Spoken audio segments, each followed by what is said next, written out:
aqui rápido para a gente falar aqui nos primeiros 5 minutos ou 10 sobre a ministração de hoje.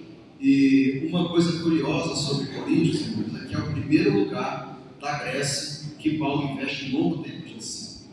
Paulo, ele chega, ele inicia o ministério dele de pregação por Filipos, passa pela Tessalônica, depois vai em Bereia, prega em Atenas, tudo períodos curtos, meu irmão, tudo períodos mais curtos, e investe 1 ano e meio de pregação em Corinto. Há alguns teólogos que defendem que ele tinha um motivo. Existia uma festa muito marcante, istímicos, dependendo da linguagem, que era uma festa que acontecia na Grécia. E essa festa ela era marcada por uma movimentação de várias outras pessoas, não só gregos. Ela era marcada por uma manifestação de muitas pessoas de diferentes origens, e há alguma especulação, não há relato bíblico sobre isso, mas há alguma especulação de que Paulo ele se oportuniza dentro dessa festa para levar o evangelho preocupado em alcançar o máximo de pessoas possíveis. E há também uma preocupação de alguns teólogos em dizer que Paulo ele faz ali um período maior na Grécia, porque a Grécia era referência, ela tinha muitas cidades famosas, ela tinha muitas cidades que marcavam aquele período histórico de Paulo. Ele inicia a sua pregação na Grécia no ano 50 depois de Cristo e termina no ano, metade do ano 51, e durante esse período ele marca a vida desse povo. Por que eu fiquei pensando em Manuela enquanto ela cantava e a igreja incluiu-se junto nesse louvor e todos louvaram a Deus e ajudaram ela? Porque Paulo preocupava. E por que eu comecei falando dela na ministração? Porque Paulo se preocupava com o povo grego. Ele tinha uma preocupação com a cultura, com as práticas, e ele chega, ele implanta a igreja, ele evangeliza, ele ensina, ele orienta, e focado nessa orientação, ele cria um processo estratégico de evangelização, e dentro da festa, dentro do período festivo, ele faz uma organização ali para que ele alcance pessoas e que essas pessoas sejam transformadas pelo poder de Deus. Mas eu quero te dizer uma coisa aqui: o livro de Coríntios, em específico Coríntios, o 1 Coríntios, a primeira carta aos Coríntios, ela é marcada, ela é considerada como marcante em relação aos dons espirituais. A dom, ela é a marca de Paulo em relação a dom. Paulo ele desperta uma identidade em cada carta que ele escreve. Ele desperta uma percepção diferente em cada carta, para cada povo que ele direciona. E para Corinto, a ênfase dele era zelar de dom.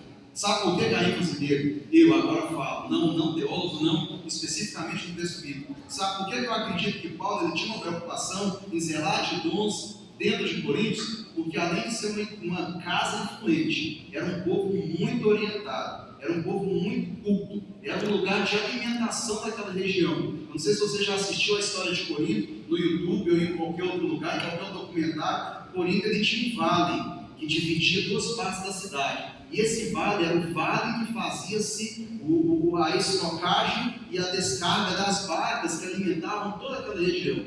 Então Paulo ele entende, olha a inteligência de Paulo, ele entende a influência daquele povo, ele entende a força alimentar que aquele povo tem, ele entende a força comercial que aquele povo tem, ele se oportuniza na festa que aquele povo fazia, ele entende que tinham estrangeiros dentro de Corinto no período daquela festa e se identifica como crente no meio daquela festa, ajuda a fundar a igreja, identifica-se dentro da cultura da igreja e por meio da cultura da igreja ele começa a falar de dons. Aí eu quero falar contigo rapidamente. Corinto ficava a aproximadamente 65 quilômetros de Atenas.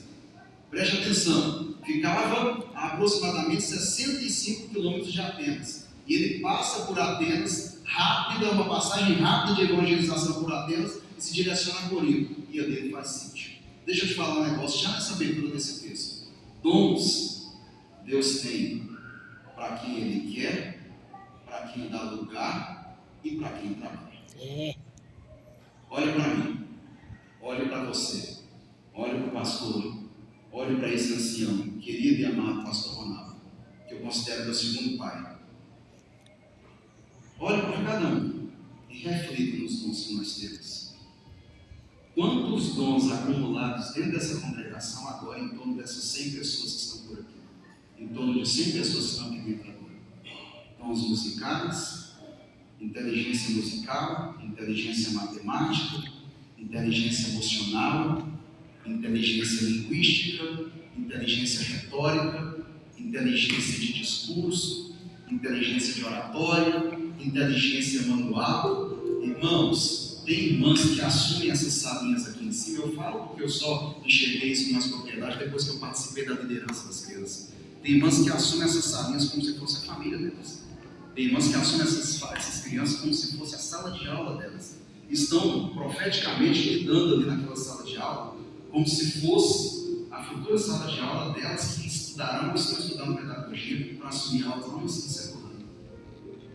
Nós temos muitos dons entre o povo de Deus. Nós temos diferentes dons. Tem irmãos que são extremamente habilidosos. Eles se desenvolvem em diferentes áreas. Eles se desenvolvem em muitas demandas diferentes dentro e fora da igreja. E são pessoas de sucesso, tanto aqui quanto lá. Deus os abençoa financeiramente, os abençoa por reconhecimento, que é uma das coisas que mais movem o ser humano. Os abençoa profissionalmente, os abençoa financeiramente e, consequentemente, eles abençoam e sopejam dentro da igreja aquilo que Deus nos traz lá de fora. Eles abençoam aqui e abençoam outros irmãos que nos alcançam, porque Deus trabalha diferente. Sim, meu Deus, aleluia. Romanos 6, alguns versículos de Romanos 6, Deus